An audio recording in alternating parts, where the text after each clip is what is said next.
O Com a Faca Bem Afiada, em parceria com a RLX Rádio Lisboa, transmite todos os sábados, a partir das 18 horas, o comentário dos assuntos da semana. Com a Faca Bem Afiada. Olá, caros ouvintes da Rádio LX, estamos aqui para mais uma emissão, desta vez comigo, Marlene, Pedro e Rui, aqui sobre temas que a todos dizem respeito e se calhar não dizem respeito a ninguém, depende depois da vossa escolha pessoal. Vamos, acima de tudo, ter aqui quase uma hora de uma conversa interessante e importante, e começamos já aqui pelo primeiro tema, que é exatamente a concertação de preços. A concertação de preços, que para quem não sabe o que é que significa, e mesmo para quem sabe reforça a ideia, é que um combinanço que existe entre algumas entidades sobre os preços dos produtos. Estes combinanços, como vocês sabem, ou não, mas ficam a saber, pode trazer alguns dissabores, principalmente a nós clientes, não é? E consumidores, que andamos aqui tipo marionetas sob o belo prazer e a vontade das entidades que combinam e arranjam, fazem estes arranjinhos estilo casamento, e cá andamos nós. Eu poderia aqui dizer várias marcas e várias entidades que seguem este procedimento, mas também como não somos propriamente patrocinados por elas, portanto também não interessa. A verdade é que isto existe e, sendo aqui uma base de brincadeira, a verdade é que é um assunto sério e que leva aqui a questões mais legais ou mais ilegais, que depois acabam muitas vezes por ser completamente encobertas, muitas vezes nem sequer se chegam a saber propriamente como dar a volta a isto. No entanto, é sempre que se aproxima ou que estamos a passar por alguma crise, que estas situações vêm aqui ao de cima e nós, consumidores, compramos aqui ou além, acaba por ser pouco perceptível porque precisamos de ter estes bens, mas a verdade é que isto existe e a todos nós temos que estar bastante atentos. Vem aí a Páscoa, portanto também é ótimo porque todos queremos comprar o cabrito e os ovos e o açúcar para os doces, mas isto é uma realidade quer seja em supermercados, quer seja em gasolineiras, quer seja em sistemas que efetivamente podem trazer grandes lucros, mas é para o bolso de quem se combina e faz efetivamente estes arranjos. Não sei se efetivamente o Pedro Martins tem mais alguma coisa a acrescentar e se é também vítima deste casamento aqui ilegal entre os preços. Olá, antes de mais nada, boa noite. Boa noite ao Rui, boa noite à Marlene, boa noite a quem nos ouve e a quem nos vê. Pois, eu também, tal como todos os comuns dos mortais, também sou afetado pela concertação dos preços, embora nem sequer se perceba, né? Nós percebemos que fomos, entre aspas, comidos pelas grandes superfícies comerciais quando a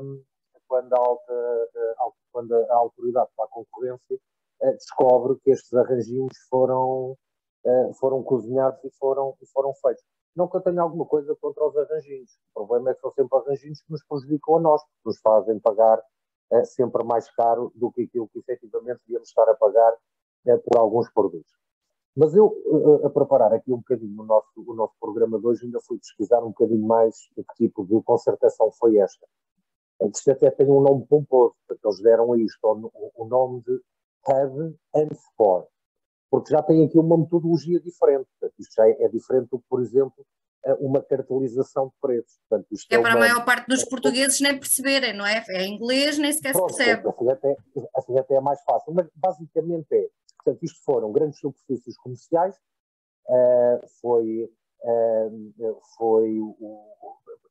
eu até podia dizer o nome, embora a gente eles não nos patrocinem, mas não vou dizer porque eles já nos estão, de alguma forma, a enganar tanto que esta publicidade gratuita nem deve ser feita. Mas também, a bom da verdade, são praticamente todas as grandes superfícies comerciais que conhecemos. Portanto, não fica aqui ninguém de fora.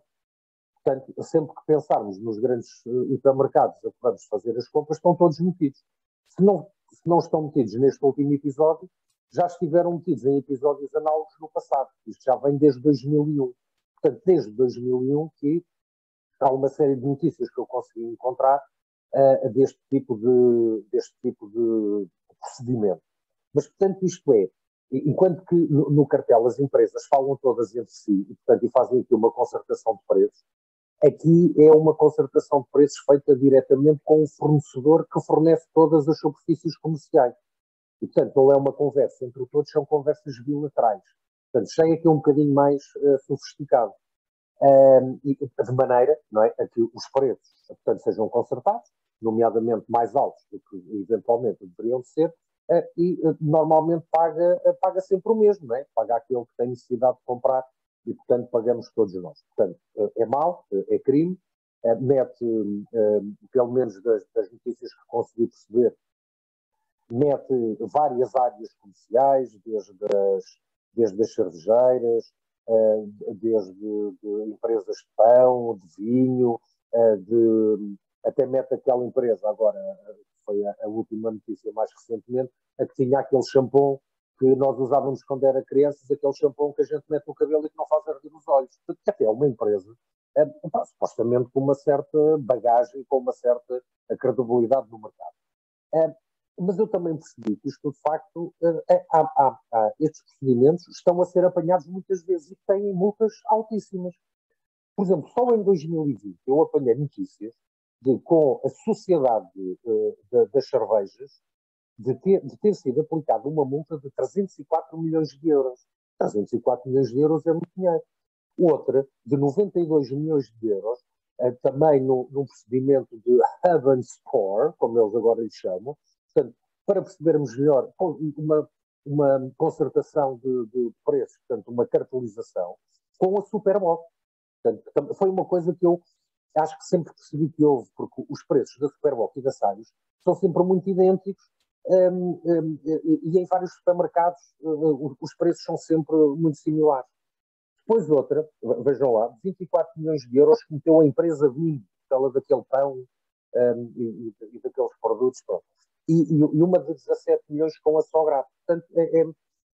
Portanto, há aqui um conjunto já de coimas aplicadas e de penalizações, que ainda não há para esta última, porque ainda está na fase das empresas poderem recorrer, etc. Mas isto leva-me aqui a duas conclusões, ou três. Primeiro é que a autoridade para a concorrência, de alguma forma, está atenta, não é? E isto não está a passar em claro, e isto para nós consumidores, de alguma forma, nos deve sossegar de alguma forma. Agora, é pena é que se saiba a posteriori, portanto, se saiba depois de nós já termos comprado e de já termos pago os produtos a preço superior do que devíamos. Depois também nos diz que não podemos confiar nestas grandes distribuidoras, nestes grandes hipermercados, nestas grandes cadeias, porque claramente eles puderem meter a unha já com os lucros todos que têm, mas se puderem ainda fazer esta concertação para de alguma forma ainda nos prejudicarem mais, também o fazem.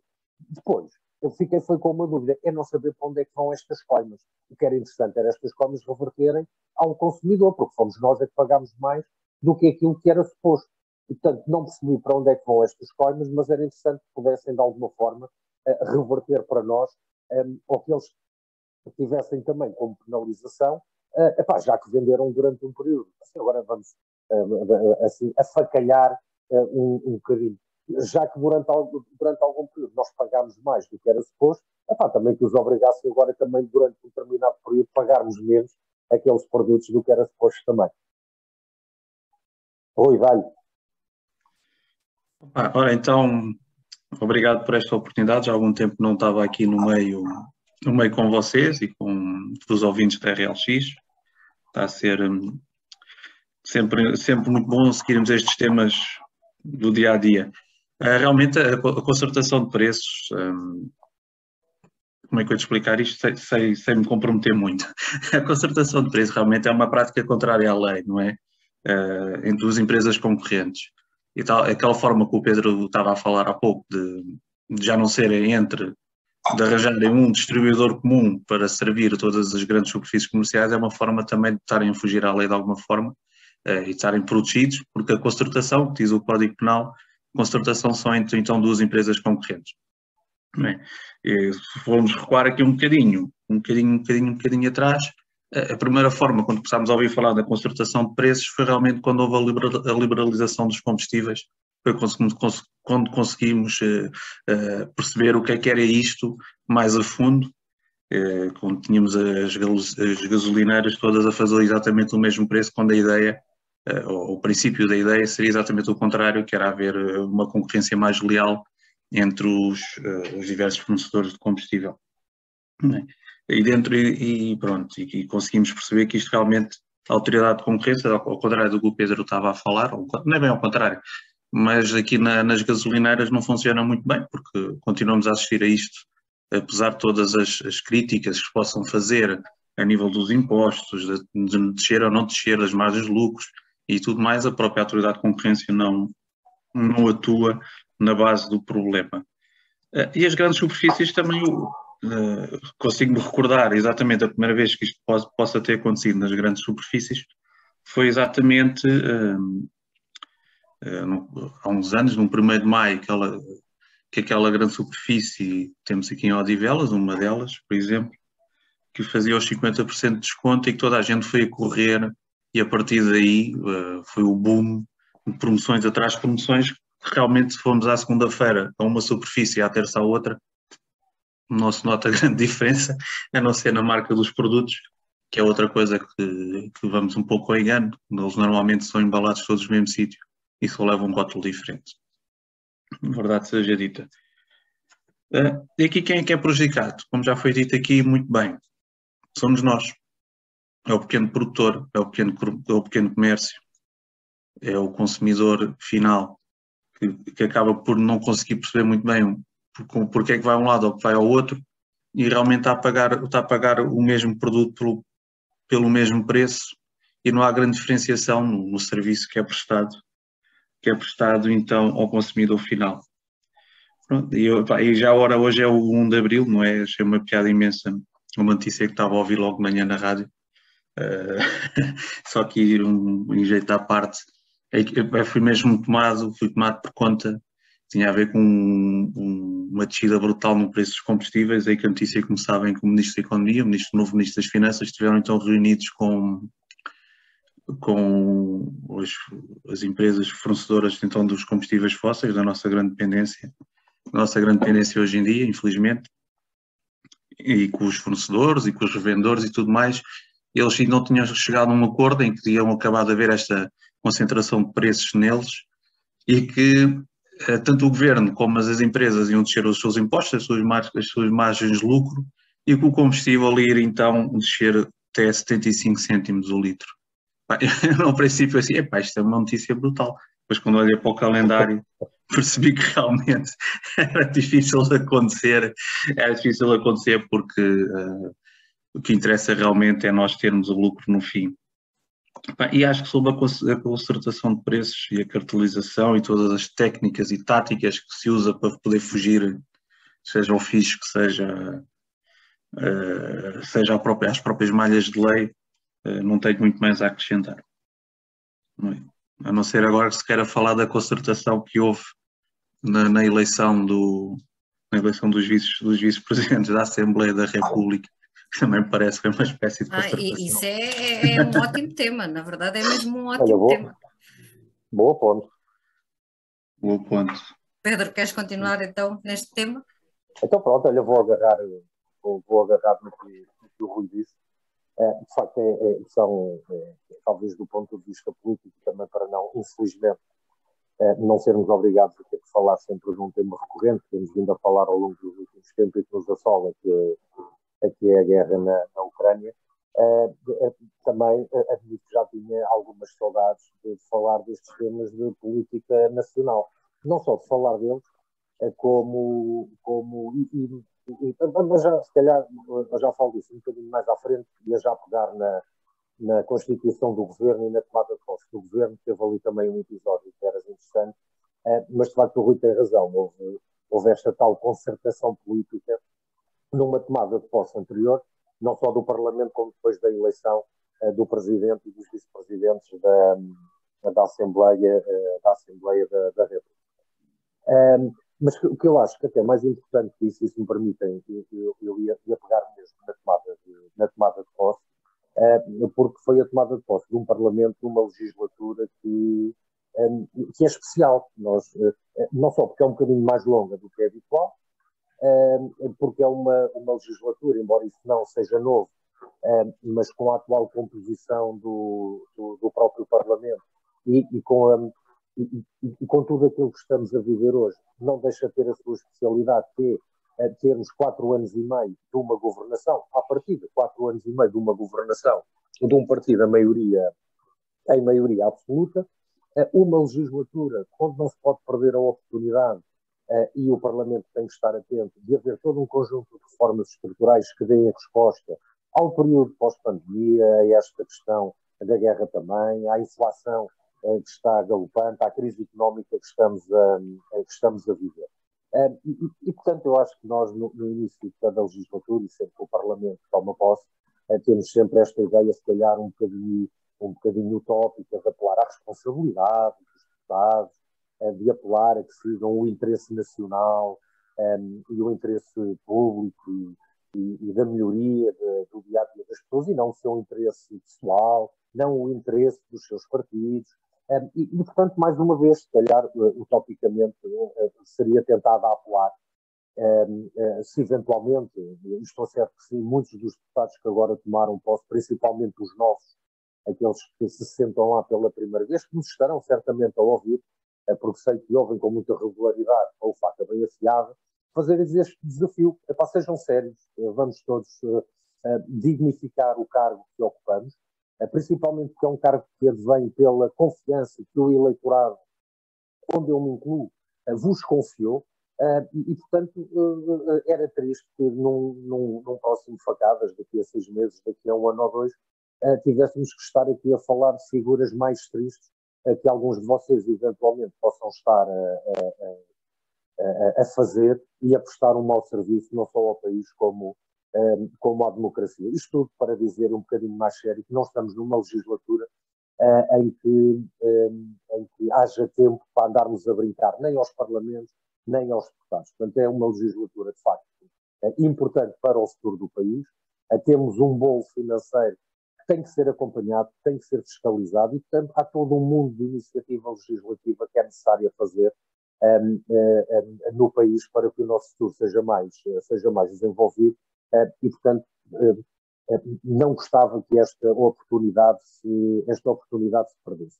Não quero também deixar aqui um apontamento a 2 pessoas, a 2 odivelenses que foram deputadas nas últimas 2 legislaturas, embora uma delas com um cargo governativo também pelo meio, que foi a Sandra Pereira e a doutora Susana Amador, que uma continua nesta legislatura, tendo até assumido o cargo de vice-presidente na sua bancada, no caso do Partido Socialista, e também a Sandra Pereira, que não viu renovado o seu mandato para esta legislatura, mas a ambas deixo o meu agradecimento pelo empenho e por não terem deixado ficar mal o Conselho de Odivelas, de onde são oriundas.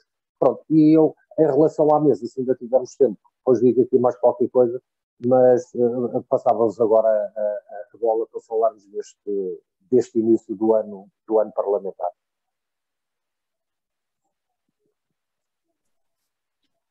Pronto, eu pego aqui naquilo que o Pedro estava a dizer, realmente. E também tivemos o Nelson Silva do PAN, já assim um bocadinho mais à frente, também a representar Odivelas. Pronto. E eu tinha aqui apontado, e realmente é uma das preocupações agora para este novo mandato que se inicia, é a representação de Odivelas foi por água abaixo. Literalmente deixámos de ter o secretário de Estado, também o Miguel Cabrita também já não foi novamente impulsado, não é? O Nelson também não. A Sandra Pereira também não. e a pouca representação que tínhamos na Assembleia da República de Odivelas esfumou-se. Pronto.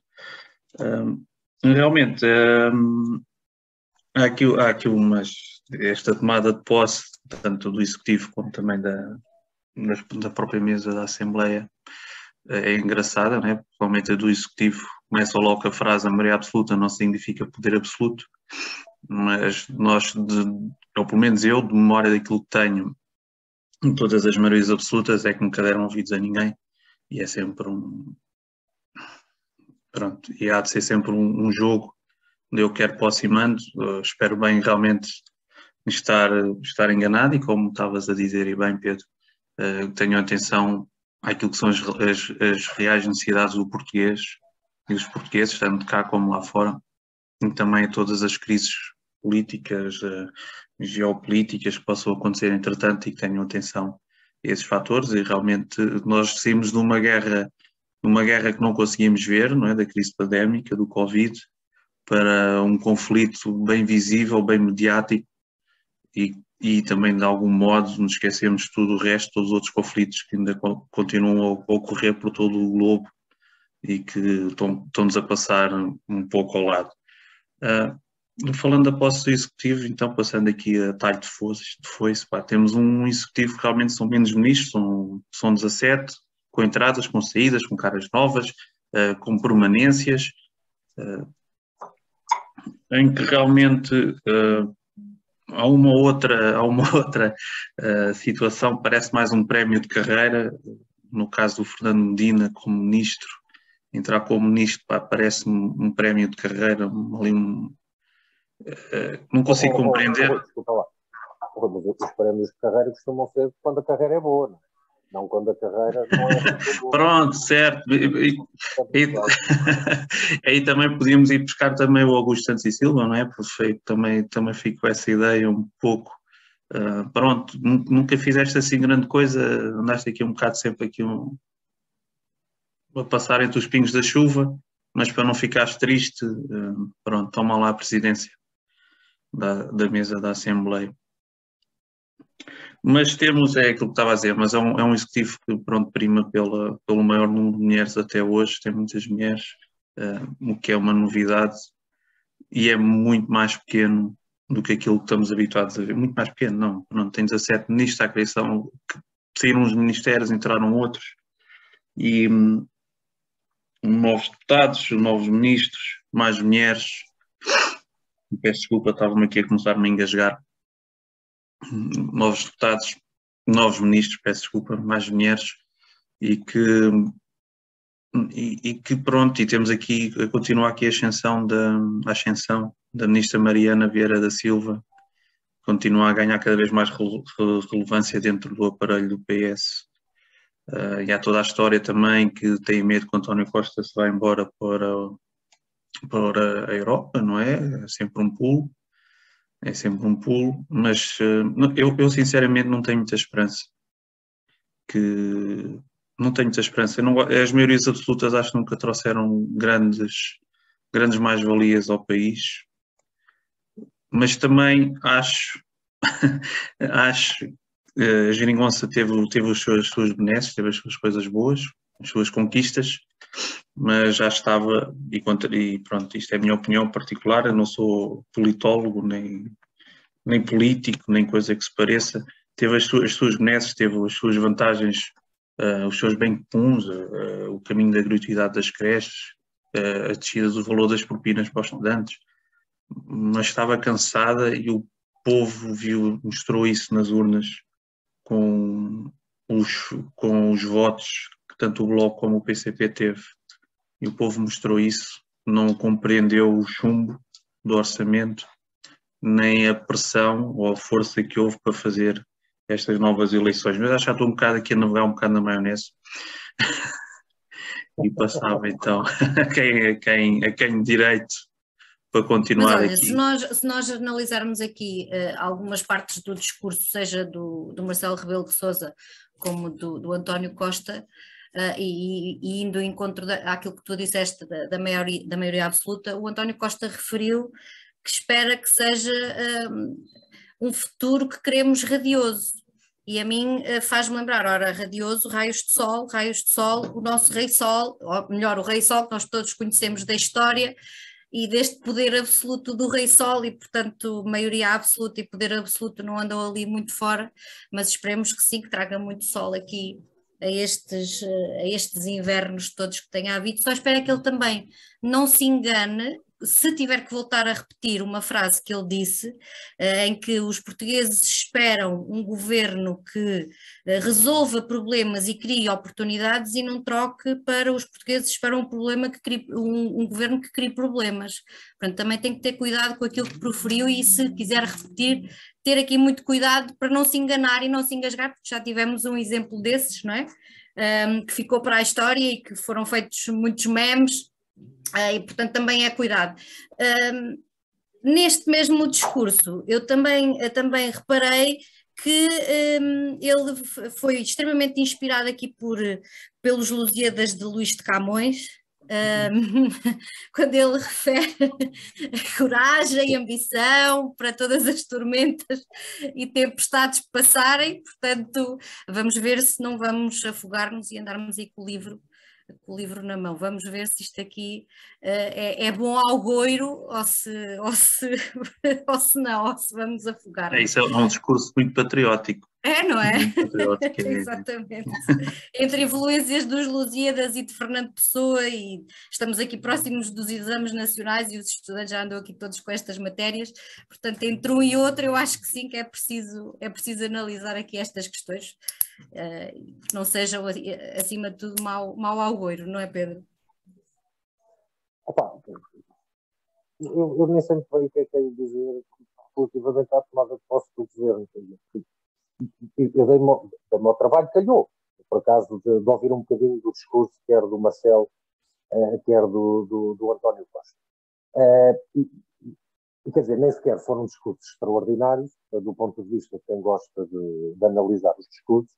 Acho que aquilo que de mais importante devia ter sido dito na atual conjuntura do país nem sequer foi dito, e, portanto, acho que até se tentou criar aqui assim, um estilo à Marcelo, e eu já tinha algumas saudades, era aquilo que eu ia dizer há pouco, desta troca de galhardetes do Marcelo para o António Costa e do António Costa para o Marcelo, embora acho que desta vez o Marcelo ganhou, porque desarmou um bocadinho António Costa com a questão do mandato ir até ao fim, ou de não ir até ao fim. Mas antes disso, quer tu, Rui, quer a Marlene, sinto que falam das maiorias absolutas com algum receio. Eu devo dizer que não tenho receio nenhum de maiorias absolutas. Tenho receio que, com uma maioria absoluta, haja uma má governação. O que para mim é muito complicado é termos um governo que já é governo há muito tempo, ou seja, isto não é uma maioria absoluta de um partido que acabou de ganhar as eleições. Não, o PS já tem a obrigação de saber os reais problemas do país e de equacionar as soluções necessárias para os resolver. E agora, embora nas últimas 2 legislaturas também não tenham faltado as ferramentas, mas agora não necessita de ninguém. Tem as ferramentas todas para fazer aquilo que é necessário. E de alguma forma foi isso que o nosso Presidente da República veio sublinhar. Foi também o que os portugueses sublinharam quando deram uma maioria absoluta, eu nem diria ao Partido Socialista, mas a António Costa. E aí o professor Marcelo tem razão. Nós demos a maioria. Nós, na generalidade, o eleitorado deu a maioria absoluta de uma forma muito pessoalizada, porque também foi assim que António Costa colocou o cenário durante a campanha eleitoral. Ou era ele ou era o caos, e as pessoas não fizeram o caos e preferiram-no a ele. Isto para dizer o quê?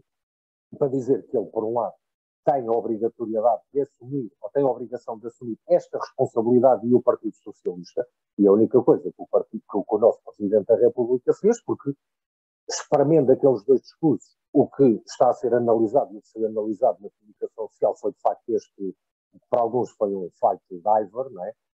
Como se costuma dizer, foi aquela questão do mandato, mas como o Marcelo nesse caso fez muito bem vincar a atenção.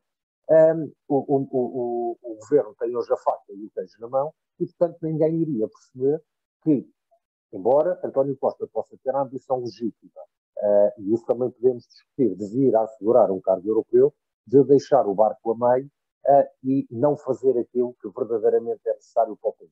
Não é? Porque lá está, porque a maioria absoluta e a vitória foi dada ao Partido Socialista, sim, pessoalizando em António Costa e não num outro qualquer Delfim, até porque aquele governo, depois da tomada de posse, nós percebemos que o que não falta no governo são Delfins, portanto, todo e qualquer, tirando se calhar o Fernando Assis, toda e qualquer possibilidade de São António Costa está no governo. Portanto, o que também não deixa de ser interessante. Okay?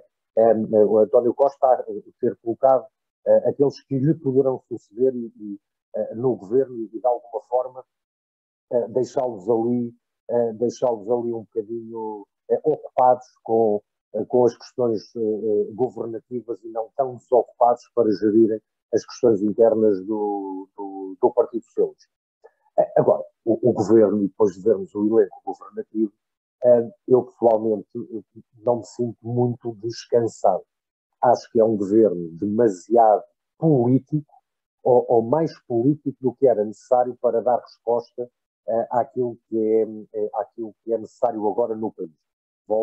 Acho que é sempre bom relembrar. Estamos a viver uma crise, estamos a sair de uma pandemia, temos a inflação a subir a galope, temos um mundo em mudança com a guerra que temos um PRR que vamos ter de saber gerir, mas temos um governo que já diz que quando apresentar um orçamento, a conjuntura é diferente do que era há 2 meses atrás. E, portanto, isso a mim assusta-me um bocadinho, porque não obstante a formação do governo, os seus elementos, não obstante o que hoje foi apresentado como programa de governo, a nós o que nos deve verdadeiramente importar é a apresentação do orçamento e aquilo que ele contempla, porque lá é que está o pilim. Portanto, lá é que está as verbas e a canalização das verbas para onde vai ser utilizado. E já temos o governo a dizer que o ambiente hoje é ligeiramente diferente do que era há 2 meses atrás. E de facto é. Não é? Agora vamos ver como é que essa diferença se corresponde e que diferenças é que vai ter do ponto de vista orçamental. Portanto, como no início de cada governo faz um bocadinho para ver, como português faço obviamente votos que haja esta capacidade governativa de fazer as reformas que nós falamos há anos e anos, mas também um bocadinho a contravapor do que tenho ouvido. Quer dizer, não achei que de facto o discurso e o recado que o Marcelo deixou ao governo fosse despropositado, até numa Assembleia da República, onde para já o maior partido da oposição ainda se está a arranjar, ainda está a ver se arranja líder, e portanto verdadeiramente líder da oposição não há, e aquele que até eventualmente poderia ocupar um bocadinho esse espaço, por exemplo, através da Iniciativa Liberal, quer dizer, nem conseguiu fazer-se eleger para uma vice-presidência da Assembleia da República, e, portanto, o que também não revela que no seio parlamentar consiga congregar esforços e vontades que o leva a poder almejar a vir a ter um posicionamento no espectro político parlamentar como de oposição. E portanto, vamos ver como é que isto vai correr nos próximos tempos, mas estou expectante pela apresentação do orçamento e ver então que readaptação é que o nosso Primeiro-Ministro está a pensar fazer agora na apresentação desse documento, que assim é que é importante para nós.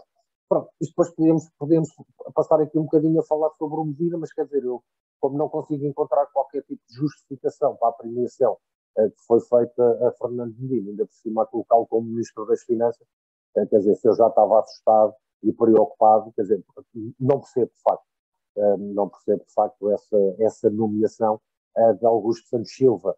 Eu até já tive a oportunidade de escrever um pequeno texto sobre isso, mas eu não quero ser levado por uma opinião minha, pessoal, que tenho relativamente à figura, que muitas vezes me pode influenciar também a análise política que tenho da figura.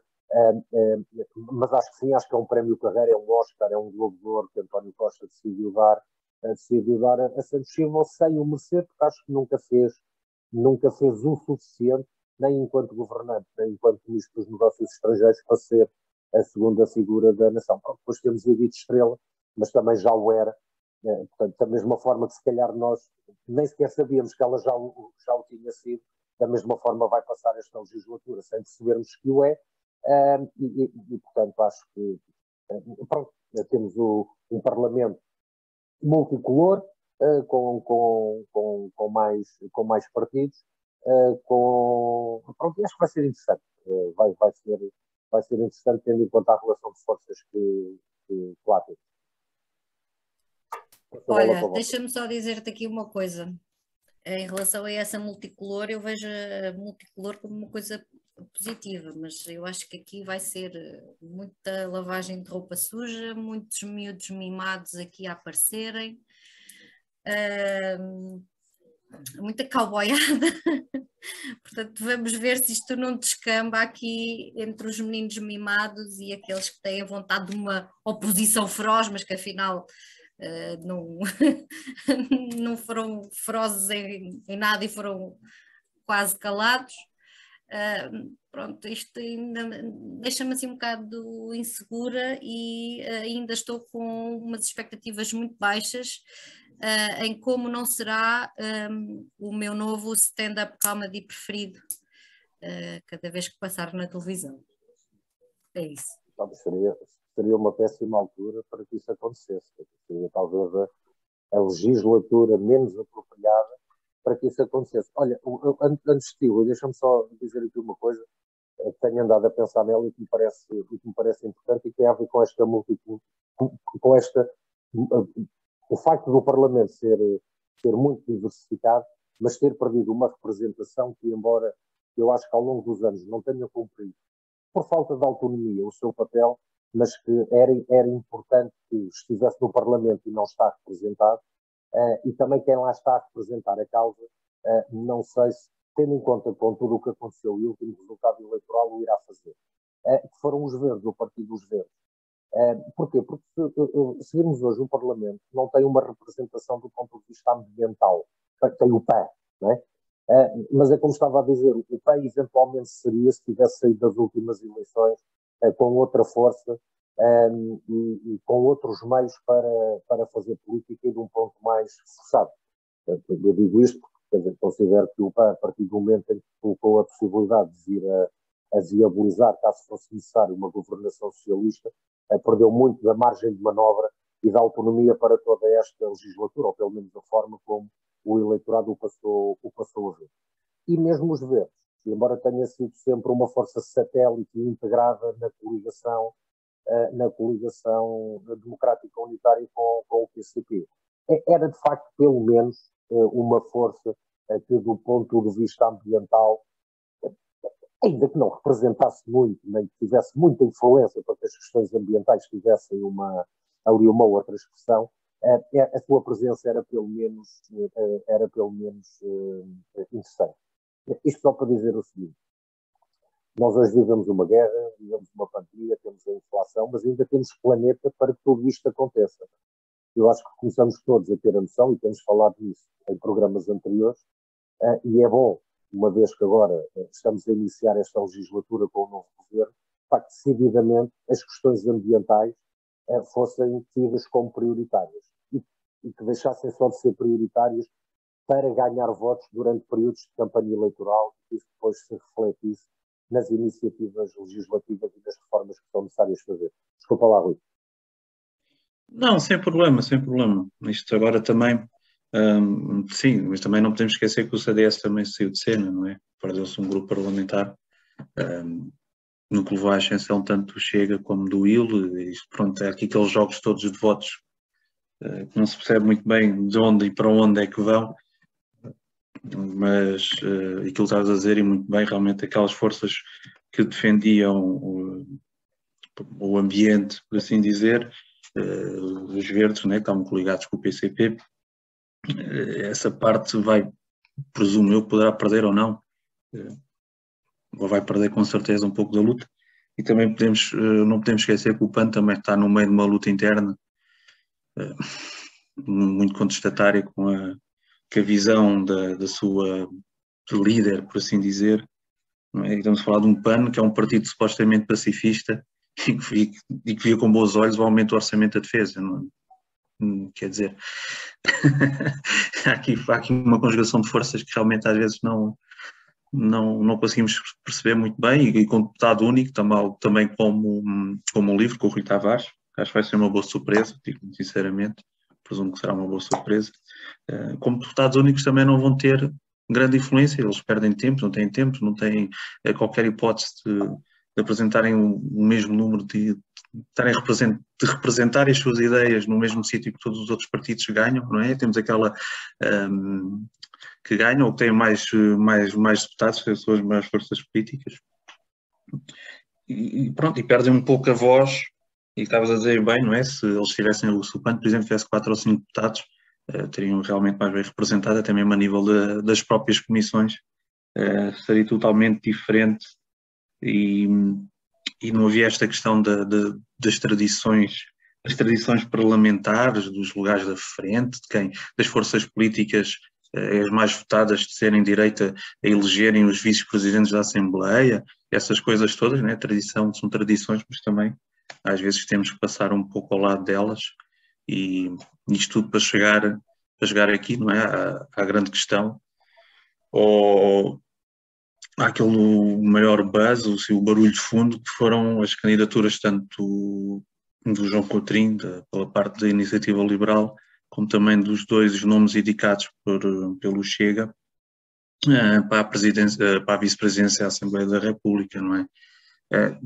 O Will, através da voz do seu líder parlamentar, acabou depois por desvalorizar um pouco esta questão, pelo que, pronto, não conseguimos, mas também o que interessa é que nós tenhamos, ou que se consiga ter força para se mudar as coisas, não é? Daí terem um grupo parlamentar, daí terem um grupo parlamentar, um grupo parlamentar mais reforçado, né? Passaram de candidato único, né? Terem um grupo, uma grande representação, e tivemos então também os 2 nomes indicados pelo Chega, que foram completamente, lá está, a tal concertação ou não, que houve dos deputados a não quererem aceitar, e chegamos aqui, não é? E da Iniciativa Liberal também, portanto. E da Iniciativa Liberal também. A concertação foi quer para uns, quer para o Chega, quer para a IUL também. Sim, mas aqui a questão temos a ver com o discurso que cada um deles faz, não é? Temos a ver, para a parte do Will, eles valorizaram a coisa, tudo bem, não conseguimos, mas vamos lá, temos que fazer as coisas pelo nosso país. E da parte do Chega, não é? Temos um partido que diz que não há racismo em Portugal e depois vem-se queixar que o seu candidato só não é o vice-presidente porque foi vítima de racismo. Quer dizer, isto, cada vez que começamos aqui a demonstrar a incoerência de algum discurso da parte desse partido, do Chega, da minha opinião, e acho que tu já disseste isso muitas vezes, Pedro, esse partido tem que se combater através das palavras, das ideias, e, acima de tudo, pelas soluções, para não haver argumentos da parte deles mostrarem, serem a voz do descontentamento da nossa população. Isto pegando um pouco também das palavras, do pouco discurso que eu ouvi do Augusto Santos Silva na sua tomada de posse, não é? Que houve logo aquelas indiretas não, que foi bastante direto, o tipo de discurso que ele tem e a diferenciação que ele faz entre os nacionalistas e os patriotas e tudo mais, ali quase a levar a coisa para o lado. Tão direta que não há de faltar muito a resposta à altura, ou uma resposta assim mesmo baixa, típica de quem provocou, não é? Claro, não é? Porque isto não creio que vá ser assim uma legislatura, voltamos aqui as palavras, não creio que vai ser assim algo muito pacífico, tendo em atenção logo estas provocações que começam logo na tomada de posse e todo este...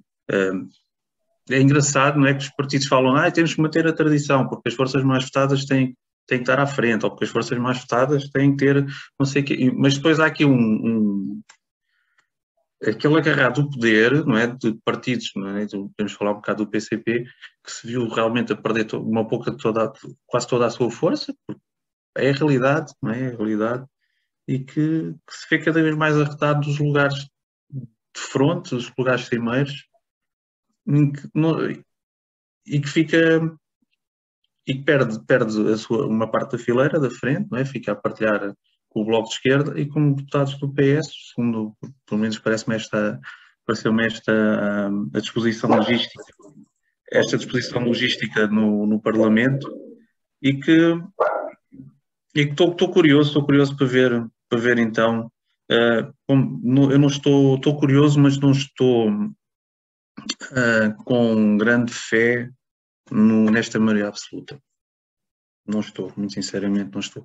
Espero bem que todas estas iniciativas já começaram mais anteriormente, não é? E que os aumentos, vinham a ouvir também agora na rádio, vão continuar a ouvir os aumentos das pensões até a um valor no máximo daqui a 3 anos vão chegar a um valor supimpa, as próprias creches também daqui, porque isto é tudo daqui a 3 anos, vamos chegar à gratuitidade das creches.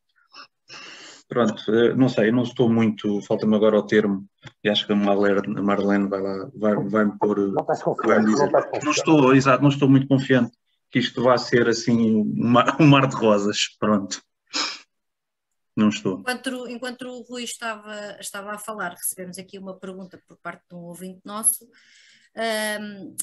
que me pede para perguntar aqui ao Pedro porque é que afinal o Coutrinho não foi eleito para vice-presidente da Assembleia da República, uma vez que aqui a Iniciativa Liberal é um partido democrata e supostamente sem os problemas do Chega. Portanto, queríamos muito, este ouvinte quer ouvir muito a tua opinião em relação a isto. Opa, eu não sou deputado na Assembleia da República, portanto não sei, portanto só posso ter a minha opinião, mas acima de tudo acho que a indicação da Iniciativa Liberal não foi eleito porque o PS não quis. Quer dizer, aliás, nada acontece no Parlamento sem o PS querer ou não querer. É isto que é uma maioria absoluta. Portanto, eu acho que a grande responsabilidade é a do PS, embora tenha lido também nas redes sociais, teve também a contribuição do PSD, e foi o PSD que não quis. Aliás, eu acho que vamos ouvir muito deste tipo de coisas ao longo desta legislatura. Eu acho que o Partido Socialista vai usar muito este tipo de expedientes para exaltar muito, quer a Iniciativa Liberal, quer o Chega, de alguma forma lhes dando palco, não é?